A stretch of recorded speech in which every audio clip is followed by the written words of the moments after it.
શું તમને ડાયાબિટીસ છે? ડાયાબિટીસને તમે નેચરલી કંટ્રોલ કરવા માંગો છો? તો આજનો વિડીયો તમારા માટે અત્યંત ઉપયોગી થવાનો છે. ક્યાંય જશો નહીં, મારી પાસે જ રહેજો. હું છું દીપ્તેશ અને તમે જોવાનું શરૂ કરી દીધું છે હેલ્થ કેમ્પસ. દોસ્તો, હરાવો ડાયાબિટીસને, આ આપણું મિશન છે. આ મિશનની અંતર્ગત આ વિડીયોમાં તમે જાણશો કે ડાયાબિટીસને આપણે નેચરલી ત્રિપાંખિયા વ્યૂહથી કેવી રીતે હરાવી શકીશું, અને 3 એવા નેચરલ પદાર્થો વિશે હું તમને બતાવીશ જે ડાયાબિટીસ માટે અક્સિર છે. એટલું જ નહીં, ઘણીવાર આપણને જે પ્રશ્નો થતા હોય છે કે આ સારું કે આ સારું, પહેલા નંબરનું કયું, તો એ બધું પણ હું તમને બતાવીશ. આજનો વિડીયો આપણા સબસ્ક્રાઈબર ભાવિ શાહની એક સુંદર કોમેન્ટ આધારિત છે. આ કોમેન્ટના કારણે તમને બધાને જાણવા મળશે કે ડાયાબિટીસમાં કારેલું, મેથી દાણા અને લીમડો, આ ત્રણેયનો ઉપયોગ આપણે એકબીજાને મદદ થાય એવી કેવી રીતે કરવો, 3માંથી સારામાં સારું શું છે, આ બધું જ આ વિડીયોમાં તમને જાણવા મળશે. કારેલું, મેથી દાણા અને લીમડો, આ 3માંથી સારામાં સારું શું એ જાણવા હું તમને ત્રણેયના ગુણધર્મો બતાવું છું. એનાથી જ ક્લિયર થશે કે સારામાં સારું શું અને એનો ઉપયોગ કેવી રીતે કરવો. દોસ્તો, કારેલાની વાત કરીએ તો આયુર્વેદિક અને આધુનિક સંશોધનો બંને આપણને જણાવે છે કે કારેલા ડાયાબિટીસ માટે એક અક્સિર દવા જેવું કામ કરે છે. કારેલાની અંદર શું આવેલું હોય છે? પોલીપેપ્ટાઇડ પી, ચેરેન્ટિન અને વિસિન, આ 3 તત્વો આવેલા હોય છે. હવે પોલીપેપ્ટાઇડ પી છે એ એક્ઝેક્ટ ઇન્સ્યુલિન જેવું કામ કરે, અને ચેરેન્ટિન અને વિસિન એવું કામ કરે કે આપણા ગ્લુકોઝને કોષ સુધી લઈ જાય.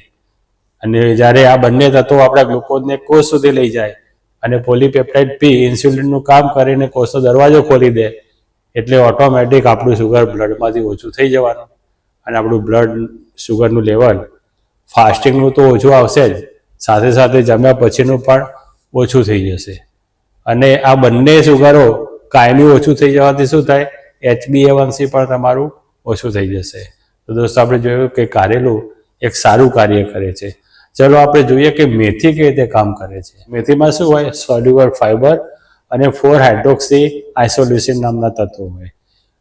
જે સોલ્યુબલ ફાઈબર હોય શું કરે? તમારા આંતરડાની અંદર એક એવું પડ બનાવી દે કે એ પડને વિંધીને સુગર તમારા લોહી સુધી જલ્દી ના પહોંચી જાય. અને 4-હાઇડ્રોક્સી આઇસોલ્યુસિન નામનું તત્વ શું કરે કે એ તમારા પેનક્રિયાઝને ઉત્તેજિત કરે અને ઇન્સ્યુલિન વધારે છોડાવે. અને ઇન્સ્યુલિન જ્યારે વધારે છૂટે એટલે તમે જાણો જ છો કે ઇન્સ્યુલિન જ્યારે વધારે છૂટે તો આપણું જે શુગર લોહીમાં ફરતું હોય એ તરત જ કોષની અંદર જઈને એનું અગત્યનું કામ કરે અને બ્લડમાં તે શુગર ખાલી થઈ જાય. એટલે મેથી પણ બીજી રીતે કામ કરે છે, પણ ડાયાબિટીસ માટે અક્સિર કામ કરે છે. દોસ્તો, આપણે જોયું કે કારેલાની અંદર રહેલું પોલીપેપ્ટાઇડ પી ઇન્સ્યુલિન જેવું કામ કરે, એના બાકીના 2 તત્વો આપણા શુગરના અણુને આપણા કોષ સુધી લઈ જાય. એના સિવાય આપણે મેથીમાં એ જોયું કે મેથી એક આપણા પેટની અંદર પડ બનાવી દે તો શુગર ઝડપથી ના જઈ શકે. અને બીજું કાર્ય એ કરે કે આપણે જે પેનક્રિયાઝ હોય એને થોડું સક્રિય કરીને વધારે ઇન્સ્યુલિન સેક્રેશન કરાવે. હવે લીમડો કેવી રીતે કામ કરે છે? લીમડાની અંદર નિમ્બિન અને નિમ્બિડિન 2 તત્વો હોય. આ 2 તત્વો શું કરે? સૌથી પહેલું એનું અગત્યનું કામ શું કે આપણા પેનક્રિયાઝની અંદર એક બીટા સેલ્સ કરીને બધા સેલ્સ આવેલા હોય છે. આ સેલ્સનું કામ શું? ઇન્સ્યુલિન ઊભું કરવાનું, ઇન્સ્યુલિન ઉત્પન્ન કરવાનું. આ જે બીટા સેલનું કામ ક્યારે અવરોધાય? આપણા શરીરમાં ઇન્ફ્લેમેશન થઈ જાય, બીટા સેલ્સ બધા નુકસાન પામે. તો આપણો લીમડો શું કરે છે? આ જે ઇન્ફ્લેમેશનથી થયેલું નુકસાન હોય બીટા સેલનું એ ઓછું કરવાનું અને રિપેર કરવાનું કામ કરે.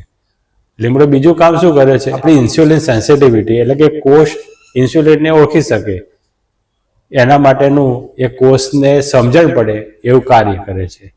આ બંને કાર્ય આપણે ડાયાબિટીસ મટાડવા માટે ખૂબ ઉત્તમ પ્રકારના હોય છે. તો દોસ્તો, કારેલું, મેથી દાણા કે લીમડો, સારામાં સારું શું? તમને શું લાગે છે? દોસ્તો, 3 સારા છે અને 3નો ઉપયોગ આપણે સ્ટ્રેટેજિકલી એવી રીતે કરવાનો કે 3ના અલગ અલગ ગુણધર્મો ભેગા થાય અને આપણને મેક્સિમમ બેનિફિટ મળી જાય. દોસ્તો, હું તમને એક ચૂર્ણ બનાવવાની રીત શીખવાડું છું. સાવ સહેલી રીત છે. તમારે લેવાની છે 100 ગ્રામ મેથી દળેલી, 50 ગ્રામ કારેલાનું ચૂર્ણ અને 50 ગ્રામ લીમડાના પત્તાનું ચૂર્ણ. આ ચૂર્ણ તમે ભેગું કરો એક બોટલમાં અને રોજ સવારે એમાંથી 1 ચમચી પાણીમાં ઉકાળીને પી લો તો તમને ત્રણેયનો બેનિફિટ મળી જશે. ધ્યાન એ રાખવાનું છે કે ઉનાળાની અંદર જ તમે આ બંનેની અંદર લીમડો નાખજો. શિયાળાની અંદર લીમડો નાખશો તો લીમડો આયુર્વેદિક પ્રમાણે આપણે જોઈએ શીત ગુણધર્મ ધરાવે છે અને તમે જો શિયાળામાં પણ લીમડો વાપરશો તો તમને કફની પ્રકૃતિ કે તમારું વાત પિત્ત કફ ઇમ્બેલેન્સના રોગો થઈ શકે. એટલે લીમડાનો પ્રયોગ શિયાળામાં કરવો હોય તો ખૂબ જ ઓછો કરવો અથવા ના કરવો. આ મેં ચૂર્ણ બતાવ્યું એ તમને ઉનાળા દરમિયાન અને ચોમાસા દરમિયાન કામમાં લાગશે. આ ચૂર્ણના બીજા ઉપયોગો પણ છે. તમારી ઇમ્યુનિટી વધારશે અને તમને રોગો સામે પણ રક્ષણ આપશે અને તમારા પાચન તંત્ર માટે પણ ખૂબ જ સારું કાર્ય કરશે. દોસ્તો, આ વિડીયો તમને કેવો લાગ્યો અત્યારે જ કોમેન્ટ કરો અને મને જણાવજો કે આ પહેલાં તમે કારેલાનો ઉપયોગ કરતા, મેથીનો કરતા કે લીમડાનો કે ત્રણેયનો કરતા હતા. આ વિડીયોને લાઈક કરજો. આ વિડીયોને તમારા મિત્રો સાથે શેર કરજો કે જેથી આપણે નોલેજ બીજાને શેર કરીને એમને મદદ કરી શકીએ. ચેનલને સબસ્ક્રાઈબ કરવાનું ભૂલી ગયા હોય તો અત્યારે જ કરી નાખો. નીચે આપેલું સબસ્ક્રાઈબનું બટન દબાવો, બાજુમાં આપેલું બેલ આઇકન દબાવો અને અત્યારે જ હરાવો ડાયાબિટીસના મિશનમાં સામેલ થઈ જાઓ. જય હિન્દ.